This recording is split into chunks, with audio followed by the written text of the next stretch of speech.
Hi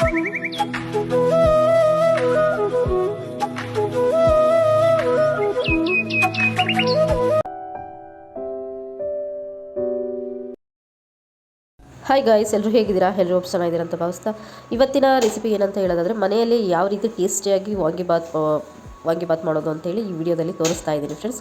ತುಂಬ ಟೇಸ್ಟಿಯಾಗಿರುತ್ತೆ.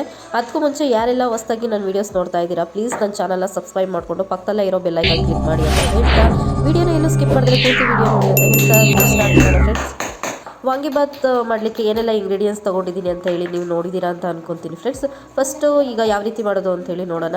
Gas stove ಮೇಲೆ ಒಂದು ಬಾಣಲೆ ಇಟ್ಬಿಟ್ಟು ನನಗೆ ಎಷ್ಟು ಬೇಕೋ ಅಷ್ಟು ಆಯಿಲ್ ಹಾಕ್ಕೊತಾ ಇದ್ದೀನಿ. ಆಯಿಲ್ ಹಾಕಿದಾದ್ಮೇಲೆ ಸ್ವಲ್ಪ ಸಾಸಿವೆ ಜೀರಿಗೆ ಒಗ್ಗರಣೆಗೆ ಹಾಕ್ಬಿಟ್ಟು ಏನು ಚಿಕ್ಕದಾಗಿ ಹೆಚ್ಚಿಟ್ಕೊಂಡಿರೋ ಈರುಳ್ಳಿನೆಲ್ಲ ಹಾಕ್ಬಿಟ್ಟು ಅದ್ರ ಜೊತೆಲಿ ಶುಂಠಿ ಬೆಳ್ಳುಳ್ಳಿ ಪೇಸ್ಟು ಕೂಡ ನಾನು ಸ್ವಲ್ಪ ಜಜ್ಜಿಟ್ಕೊಂಡಿದ್ದೆ, ಅದನ್ನು ಕೂಡ ಹಾಕಿದ್ದೀನಿ.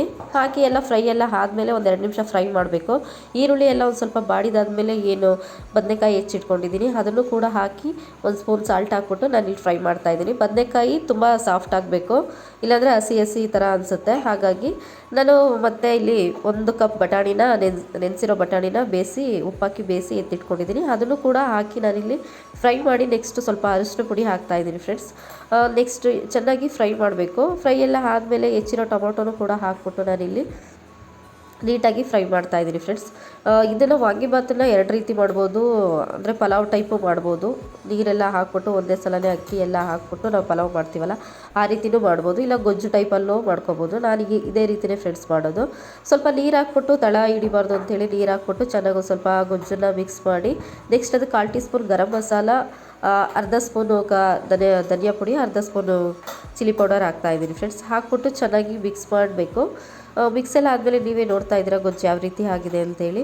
ಫೈನಲಿ ನಾನು ಹೋಮ್ ಮೇಡ್ ನಿಮಗೆ ಲಾಸ್ಟ್ ವೀಡಿಯೋದಲ್ಲಿ ತೋರಿಸಿದ್ದೀನಿ ಗರಂ ಮಸಾಲ, ಕಬಾಬ್ ಪೌಡ್ರು, ವಾಂಗಿಬಾತ್ ಪೌಡ್ರು ಯಾವ ರೀತಿ ಮಾಡೋದು ಅಂತ ವಿಡಿಯೋನು ಕೂಡ ಅಪ್ಲೋಡ್ ಮಾಡಿದ್ದೀನಿ ಫ್ರೆಂಡ್ಸ್. ನಿಮಗೆ ಒಂದೇ ವಿಡಿಯೋದಲ್ಲಿ 3 ಥರ garam masala powder, vangibath powder, kebab powder ಈ ಥರ ಒಂದೇ ವಿಡಿಯೋದಲ್ಲಿ ನೋಡಿ ಮಾಡ್ಕೊತೀನಿ ಅನ್ನೋದಿದ್ರೆ ಪ್ಲೀಸ್ ಆ ವಿಡಿಯೋನ ನೀವು ನೋಡಿ ಬೇರೆಯವ್ರಿಗೂ ಕೂಡ ಶೇರ್ ಮಾಡಿ ಅಂತ ಹೇಳ್ತಾ ಗೊಜ್ಜೆಲ್ಲ ಆದಮೇಲೆ ನಾನಿಲ್ಲಿ ಗ್ಯಾಸ್ ಸ್ಟವ್ನ ಫಸ್ಟೇ ಆಫ್ ಮಾಡಿಬಿಟ್ಟು ನಾನು ವಾಂಗಿಬಾತ್ ಪೌಡರ್ನ ಹಾಕಿದ್ದೀನಿ ಫ್ರೆಂಡ್ಸ್. 2.5 ಸ್ಪೂನಷ್ಟು ವಾಂಗಿಬಾತ್ ಪೌಡರ್ ಹಾಕ್ಬಿಟ್ಟು ಚೆನ್ನಾಗಿ ಮಿಕ್ಸ್ ಮಾಡಿ ಮೊದಲಿಗೆ ರೈಸ್ ಏನು ಮಾಡಿದ್ದೆ ಅದನ್ನು ಕೂಡ ನಾನಿಲ್ಲಿ ಹಾಕ್ಬಿಟ್ಟು ಚೆನ್ನಾಗಿ ಮಿಕ್ಸ್ ಮಾಡ್ತಾ ಇದ್ದೀನಿ ಫ್ರೆಂಡ್ಸ್.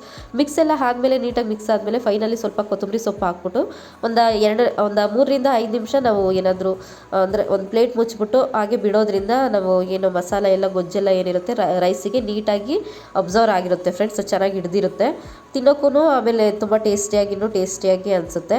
ಹಾಗಾಗ್ಬಿಟ್ಟು ನಾನೆಲ್ಲ ಚೆನ್ನಾಗಿ ಮಿಕ್ಸ್ ಮಾಡಿಬಿಟ್ಟು ಒಂದು ಸ್ವಲ್ಪ ಕೊತ್ತಂಬರಿ ಸೊಪ್ಪು ಹಾಕಿ ಒಂದು ಪ್ಲೇಟನ್ನು ಒಂದು ತಟ್ಟೆನ ನಾನು ಮುಚ್ಚಿಬಿಟ್ಟು ಒಂದು 5 ನಿಮಿಷ ಬಿಡ್ತಾ ಇದ್ದೀನಿ ಫ್ರೆಂಡ್ಸ್. ಅದಾದಮೇಲೆ ನೀವೇ ನೋಡ್ತಾ ಇರ್ಬೋದು ಯಾವ ರೀತಿ ಬಂದಿದೆ ಅಂತೇಳಿ. ತುಂಬ ಟೇಸ್ಟಿಯಾಗಿ ಬಂದಿತ್ತು ಫ್ರೆಂಡ್ಸ್. ನೀವು ಕೂಡ ಮನೆಯಲ್ಲಿ ಈ ರೆಸಿಪಿನ ಮಿಸ್ ಮಾಡ್ದಲೇ ಟ್ರೈ ಮಾಡಿ ಅಂತ ಹೇಳ್ತಾ ನನ್ನ ವಿಡಿಯೋ ನಿಮಗೆ ಇಷ್ಟ ಆಯಿತು ಅನ್ನೋದಾದರೆ ಪ್ಲೀಸ್ ನನ್ನ ವಿಡಿಯೋಗೆ ಒಂದು ಲೈಕ್ ಕೊಟ್ಟು ಕಮೆಂಟ್ ಮಾಡಿ ಅಂತ ಹೇಳ್ತಾ ಇದೇ ಥರ ವೀಡಿಯೋಸ್ಗಳು ಬೇಕು ಅನ್ನೋದಾದರೆ ಪ್ಲೀಸ್ ದುವಿಯಾಶಾ ಕನ್ನಡ ಯೂಟ್ಯೂಬ್ ಚಾನಲ್ನ ಮಿಸ್ ಮಾಡ್ದಲೇ ಸಬ್ಸ್ಕ್ರೈಬ್ ಮಾಡಿಕೊಂಡು ಪಕ್ಕದಲ್ಲೇ ಇರೋ ಬೆಲ್ಲೈಕನ್ ಕ್ಲಿಕ್ ಮಾಡಿ ಅಂತ ಹೇಳ್ತಾ ನೆಕ್ಸ್ಟ್ ವಿಡಿಯೋದಲ್ಲಿ ಸಿಗೋಣ ಫ್ರೆಂಡ್ಸ್. ಬಾಯ್.